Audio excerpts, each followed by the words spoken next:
బుద్ధుని బోధనలు విందాం, అహింస మార్గములో నడుద్దామన్నా. సఖ్యముని బోధనలు విందాం, శాంతి మార్గములో నడుద్దామన్నా. తథాగతుని బోధనలు విందాం, ధర్మ మార్గములో నడుద్దామన్నా.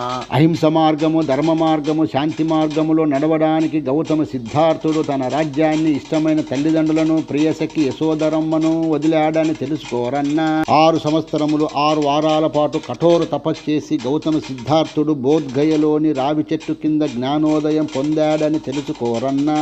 సారనాథులో మొట్టమొదటిసారి గౌతమ బుద్ధుడు తన జ్ఞానాన్ని ప్రజలకు ఉపదేశించాడన్నా.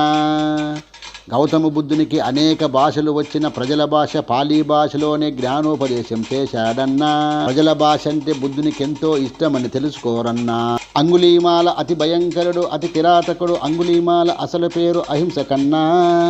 గురువు తన మిగతా శిష్యుల చెప్పుడు మాటలు విని అనుమానంతో అహింసకను 1000